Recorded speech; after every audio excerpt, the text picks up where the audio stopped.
Hello good morning बच्चों, welcome back in NMS classes. बेटा मैं आपको इस वीडियो में NCERT class 10 maths chapter number 1 real numbers इसकी एक्सरसाइज 1.1 मैंने स्टार्ट कराई थी बेटा। फर्स्ट वीडियोस का अपलोड किया था उसमें मैंने पूरे कंसेप्ट किए थे जो कि थ्रू आउट द चैप्टर आपको यूज होंगे। ठीक है जी, जो कि इंट्रोडक्शन वीडियो था। ठीक है, सेकंड वीडियो मैंने बनाया 1.1 का जिसमें question number first and second कराया है।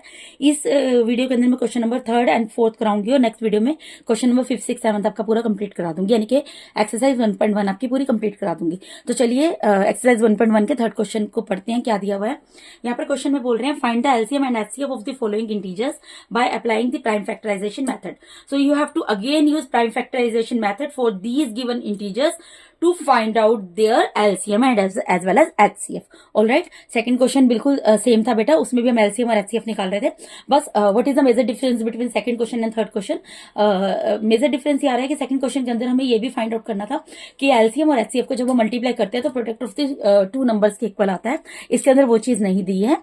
वैसे आपको बता दूं ये चीज है कि जब आप भी LCM और HCF निकालोगे गिवन इंटीजर्स का, सेम इंटीजर्स का, तो LCM और HCF को जो मल्टीप्लाई करके जो आंसर आएगा ना वही उन दो नंबर्स का प्रोडक्ट होता है। ठीक है, ये कंसेप्ट है, ये क्लियर होना चाहिए आपको।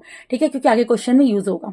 अब इस क्वेश्चन को हम स्टार्ट करते हैं। देखिए यहाँ पे मैं इंटीजर्स बोल दो, डिजिट्स बोल दो, नंबर्स बोल दो, डिजिट्स तो नहीं है, नंबर्स बोल दो या इंटीजर्स बोल दो। ये दिए हुए क्या दिए हैं? 12, 15 एंड 21। तो फर्स्ट ऑफ ऑल हमें क्या फाइंड आउट करना है?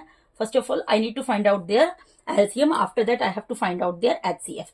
That's it. ठीक है, तो एलसीएम के लिए मैंने आपको बताया है, सिंपल सी चीज है। एलसीएम इकट्ठे लिखकर फाइंड आउट होता है 12, 15 एंड 21, और एचसीएफ के लिए हमें सेपरेट फाइंड आउट करना पड़ता है।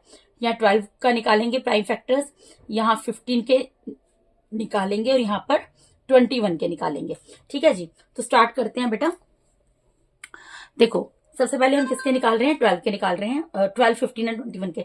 तो ये 2 से जो डिवाइड हो रहा है उसको कर दो। देखो 12 2 से डिवाइड होता है, 2 6 12, 15 नहीं होगा, 15 को एज इट इज रहने दो, 21 नहीं होगा उसको भी एज इट इज रहने दो। अगेन ये 2 से डिवाइड हो जाएगा, 2 3 6, 15 नहीं होगा एज इट इज रहने दो, 21 नहीं होगा एज इट इज रहने दो।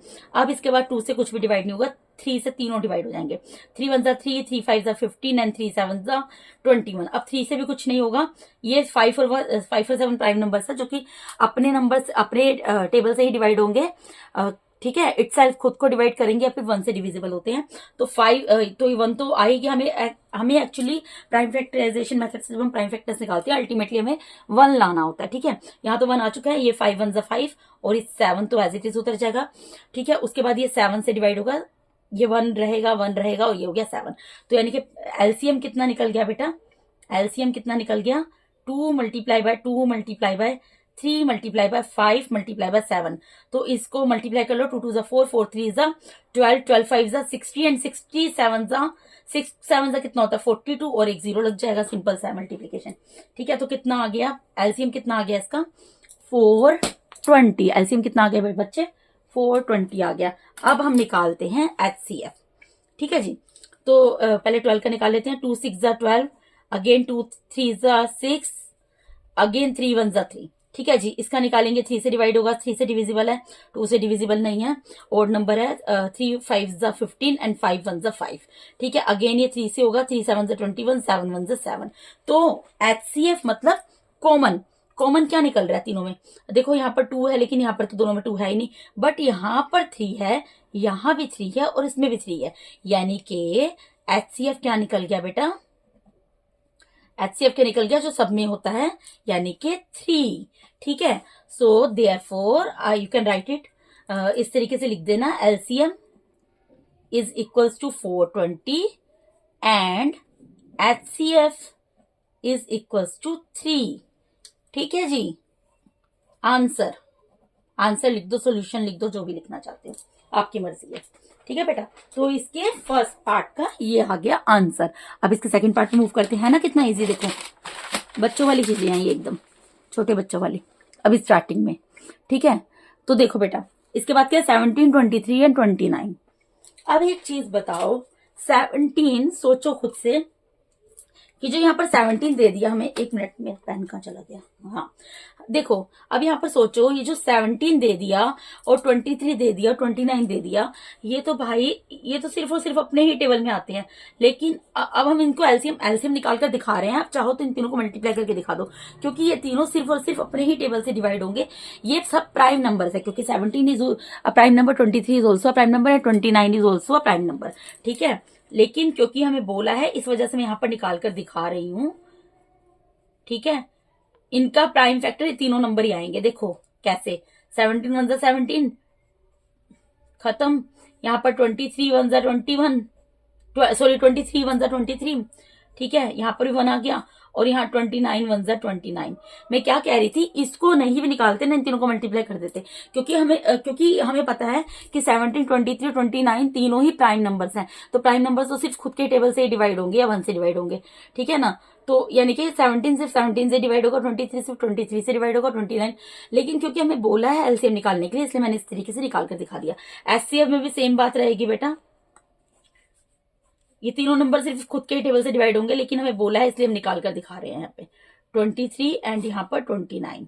ठीक है, 17 वन 17, 23 वन 23 एंड 29 वन। अब देखो यहाँ पर कुछ कॉमन है या तो कुछ कॉमन ही नहीं है। देखो एलसीएम तो क्या आएगा, एलसीएम में तो आएगा इन तीनों नंबर को मल्टीप्लाई करना पड़ेगा। ठीक है, इन तीनों नंबर को मल्टीप्लाई करना पड़ेगा, उसके लिए मैं यहाँ पर एक रफ लाइन खींच लेती हूँ, क्योंकि मुझे इन तीनों नंबर को मल्टीप्लाई करके दिखाना पड़ेगा ना बेटा। तो मैं पहले 29 और 23 को मल्टीप्लाई कर लेती हूँ। 29 और 23 को मल्टीप्लाई करेंगे, 3 9 27, कैरी गया 2, 3 2 6 प्लस 2 8। ठीक है जी, फिर 2 9 18, कैरी गया 1, 2 2 4 प्लस 1 5। यहाँ पे आ गया 667। अब उसके बाद इसको 17 से मल्टीप्लाई कर लेते हैं। मैं यहाँ पे मल्टीप्लाई किया 29 को 23 से, 29 को 23 से मल्टीप्लाई किया तो मेरा आ गया यहाँ पर 667।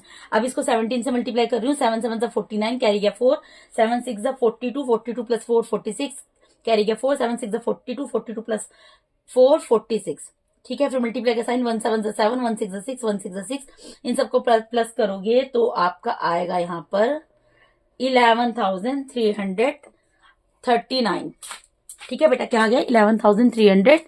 इन सबको ऐड तो आप कर सकते हो, ऐड करोगे तो आएगा 11,339। ठीक है बेटा, अब देखो यानी कि एलसीएम क्या निकल गया बेटा, हमारा एलसीएम निकल गया 11,339।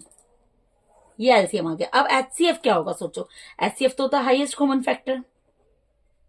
अब बेटा जब सारे नंबर से प्राइम होते हैं तो हाईएस्ट कॉमन फैक्टर उनमें हम क्या ले लेते हैं, देखो जब सारे नंबर्स यहाँ पर प्राइम हैं, अब आप सोचो कॉमन तो कुछ भी नहीं, 17 23 29 में कुछ भी कॉमन नहीं है, लेकिन आप सोचो 1 तो कॉमन है ना, सब में 1 कॉमन है ना, क्योंकि 1 से 17 भी डिवाइड होगा, 1 से 23 भी डिवाइड होगा, 1 से 29 भी डिवाइड होगा, क्योंकि ये प्राइम नंबर्स हैं। ठीक है, ये खुद से भी डिवाइड होते हैं और 1 से भी डिविजिबल होते हैं, तो इसका मतलब एचसीएफ इनमें क्या आ गया, 1 आ गया।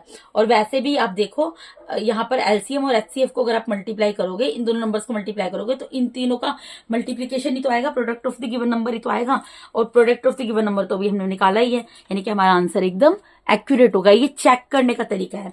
आप समझे मैं क्या चीज बोल रही हूँ, मैं आपको ये चीज बोल रही हूँ बेटा, जब आपके प्राइम नंबर्स इस तरीके से दिए होते हैं, यहाँ पर प्राइम नंबर्स आपके दिए हुए ना, आपने इनका एलसीएम निकाली, आपको पता है प्राइम नंबर से या तो ये खुद के टेबल से डिविजिबल होंगे या फिर ये 1 से डिविजिबल हो सकते हो, और किसी नंबर से तो डिवाइड होंगे ही नहीं। तो एलसीएम क्या निकला, एलसीएम इन तीनों को मल्टीप्लाई करके इनका प्रोडक्ट ऑफ निकला। इसको हम क्या बोलते हैं, अनदर वर्ड्स में इसको हम बोलना चाहे product of the given number, या product of the given integers, या प्रोडक्ट ऑफ दीज नंबर्स। ठीक है, those number which are given in the question, वही है ना। और एचसीएफ क्या निकलता है, एचसीएफ होता है हाईएस्ट कॉमन फैक्टर, यानी कि एचसीएफ होता है हाईएस्ट कॉमन फैक्टर, यानी कि अब हाईएस्ट कॉमन फैक्टर क्या होता है, हाईएस्ट कॉमन फैक्टर होता है कि इनके अंदर क्या कॉमन है। अब क्योंकि ये सारे प्राइम नंबर्स हैं तो ऑब्वियसली 17 23 और 29 में क्या कॉमन हो सकता है, इनमें तो कुछ भी कॉमन नहीं है, लेकिन इनमें 1 कॉमन है, क्योंकि ये प्राइम नंबर्स है और प्राइम नंबर्स खुद के टेबल से डिवाइड होते हैं, उसके अलावा 1 से भी डिवाइड होते हैं, इसलिए मैंने हाईएस्ट कॉमन फैक्टर यहाँ पर 1 लिखा है। ठीक है, और मैं आपको ये चीज कह रही हूँ, चेक करने का तरीका क्या होता है, चेक करने का तरीका जैसे कि हमने सेकंड नंबर क्वेश्चन में किया था कि एलसीएम और एचसीएफ का अगर हम प्रोडक्ट फाइंड आउट करते हैं तो प्रोडक्ट क्या आता है, प्रोडक्ट आता है product is LCM multiply by HCF is equal to product of the given integer से गिवन नंबर्स। ठीक है, मतलब इन तीनों को जो मल्टीप्लाई करते हैं, इन तीनों को मल्टीप्लाई करेंगे वही आंसर आता है। अगर इन दोनों को मल्टीप्लाई करें हम एलसीएम और एचसीएफ को, तो एलसीएम की जो वैल्यू है अगर आप उसको 1 से मल्टीप्लाई करोगे तो इन तीनों का प्रोडक्ट ही आएगा, और इन तीनों का प्रोडक्ट अभी हमने निकाला है यहाँ पर 11,339। बेटा ये बोलने की जरूरत नहीं थी, इतना ही हम आपका कंसेप्ट क्लियर करने के लिए मैंने इतना चीज बोली है यहाँ पर। ठीक है, उसके बाद थर्ड क्वेश्चन पे मूव करते हैं, थर्ड पार्ट पे, सॉरी। ठीक है, थर्ड पार्ट में क्या, किसका एलसीएम निकालना है और एचसीएफ। थर्ड पार्ट में हमें निकालना है 8, 9 एंड 25 का LCM as well as HCF. ठीक है, यहां पर भी लिखकर दिखा देना पहले क्वेश्चन की तरह, therefore LCM is equals to 11,339 and HCF is equals to 1 answer. ठीक है बेटा, एलसीएम और एचसीएफ दोनों यहां पर लिखकर दिखा दिया है। अब इसके बाद हम थर्ड पार्ट करते हैं। थर्ड पार्ट में किसका एलसीएम निकालना है हमें निकालना है 8, 9 एंड 25 का एलसीएम, और एचसीएफ किसका निकालना है 8 का एचसीएफ भी निकालना है बेटा, 9 का एचसीएफ भी निकालना है और 25 का एचसीएफ भी निकालना है। ठीक है, अब देखो निकालते हैं। 2 4 जा 8, 2 से डिविजिबल होगा, 9 एज इट इज उतर जाएगा, 25 पे डिवाइड नहीं होगा। अगेन ये किससे डिवाइड होगा, अगेन ये 2 से डिवाइड हो जाएगा। ठीक है, 2 2 जा 4, 9 तो नहीं होगा, 25 भी नहीं होगा। ठीक है, उसके बाद ये 2 फिर हो जाएगा अगेन, 2 1 जा 2, 9 नहीं होगा, 25 नहीं होगा। अब इसके बाद क्या होगा, 3 से डिवाइड होगा, क्या डिवाइड होगा 9, 3 3 जा 9, अगेन 3 3 से डिवाइड हो जाएगा, 3 जा प्राइम नंबर, 3 1 जा 3। अब उसके बाद क्या बच गया 25, 25 3 से डिवाइड नहीं होगा, तो 25 4 से हम कर नहीं सकते, इवन नंबर है, तो किससे करेंगे 5 से करेंगे। 5 के टेबल में आता है ना, 5 5 जा 25, अगेन 5 1 जा 5। ठीक है, तो ये निकल गया एलसीएम। अब लेकिन ऐसे बोलने से नहीं होता, इसको मल्टीप्लाई करके दिखाना पड़ता है। ठीक है, तो मल्टीप्लाई कर देते हैं। 2 कितने टाइम्स है, 3 टाइम्स है, 2 multiply by 2 multiply by 2 multiply by 3 कितने टाइम्स है, 3 है 2 times, multiply by 5 multiply by 5। ठीक है जी, तो 2 2 जा 4, 4 2 जा 8, 8 3 जा 24, 24 मैं यहाँ पर ऐसे करती हूँ, 2 2 जा 4, 4 2 जा 8, सिंपल सिंपल करती हूँ। ठीक है, और 3 3 जा 9 और मल्टीप्लाई बाय 5 5 जा 25। अब 8 9 जा क्या होता है 72 मल्टीप्लाई बाय 25। 72 को 25 से मल्टीप्लाई करके देख लेते हैं हम। ठीक है, तो यहाँ पर रफ में कर देती हूँ मैं, यहाँ पर 72 को 25 से मल्टीप्लाई कर देते हैं। ठीक है जी, देखो 5 2 जा 10 कैरी गया 1, 5 7 जा 35, 35 प्लस 1 36 मल्टीप्लाई बाय 2 2 जा 4 एंड 2 7 जा 14। तो कितना आ गया बेटा, ये आ गया 1800। मल्टीप्लाई करके हमने जब देखा तो कितना आया 1800, तो यानी कि इनका प्रोडक्ट कितना आ गया 1800। एलसीएम कितना निकल गया 1800 एलसीएम निकल गया। अब निकालना है एचसीएफ, एचसीएफ की बारी आ गई। एचसीएफ निकालते हैं। 2 4 जा 8, अगेन 2 2 जा 4, अगेन 2 1 जा 2। ठीक है, ये तो निकल गया 8 के प्राइम फैक्टर्स। अब 9 के निकालते हैं। 2 से डिविजिबल नहीं होता, 3 से होता, 3 3 जा 9, 3 1 जा 3, अगेन 5 25 के निकालते हैं। 5 5 जा 25, 5 1 जा 5। अब देखो इसके अंदर भी भाई यहाँ पर सब जगह 2 आ रहा है, यहाँ सब जगह 3 आ रहा है, यहाँ सब जगह एचसीएफ आ रहा है। तो इस केस में जहां पर कुछ भी कॉमन फैक्टर आपको नहीं मिलता है, तो हाईएस्ट कॉमन फैक्टर क्या आ जाता है 1 आ जाता है। क्यों आ जाता है, क्योंकि सारे प्राइम नंबर्स है, और प्राइम नंबर्स के केवल 2 ही फैक्टर होते हैं, या तो वो नंबर इटसेल्फ होता है या फिर वो 1 से डिविजिबल होता है। तो जब आपको दिख रहा है कि यहाँ पर 8 9 और 25 में कुछ भी कॉमन नहीं है, तो इसका मतलब क्या है 1 कॉमन है। ठीक है, तो यानी कि हम लिख सकते हैं therefore LCM is equals to 1800 and HCF is equals to 1। ठीक है जी, दिस इज द आंसर। इतना बेटा आपको समझ आया। अब इसके नेक्स्ट क्वेश्चन पे मूव करते हैं हम। ठीक है, ये पूरा सॉल्व हो गया। Question number 4। क्वेश्चन नंबर 4 में क्या बोल रहे हैं बेटा, क्वेश्चन नंबर 4 में बोल रहे हैं given that HCF 306 and 657 is equals to 9। हमें दिया हुआ है कि ये दो नंबर जो है, जो दो गिवन इंटीजर्स हैं, इनका एचसीएफ ऑलरेडी हमें निकाल कर दे दिया है। हम निकाल रहे थे ना ये अभी तक एचसीएफ, लेकिन हमें निकाल कर दे दिया है। फाइंड एलसीएम, हमें इन दो नंबर्स का एलसीएम निकालना है। देखो इसको करने का तरीका तो ये है, आपको एचसीएफ दिया है, दो तरीके हैं। देखो एक है थोड़ा सा लेंथी और एक है थोड़ा शॉर्टकट। लेंथी तरीका क्या है और शॉर्टकट तरीका क्या है, मैं आपको दोनों तरीके बता देती हूँ। देखो बेटा, एक तो ये तरीके एलसीएम जैसे आप निकालते हो 306 और 657 को पूरा उस तरीके से एलसीएम निकाल लो भाई, एचसीएफ आपको निकाल कर दिया हुआ, सिंपल सी चीज है। दूसरी चीज, अगर आप क्वेश्चन नंबर 2 पे जाओ पीछे मुड़कर, वहां पर आपने क्या पढ़ा था, वहां पर आपने पढ़ा था प्रोडक्ट, जो मैं बार बार रिपीट भी कर रही हूं, product of the two numbers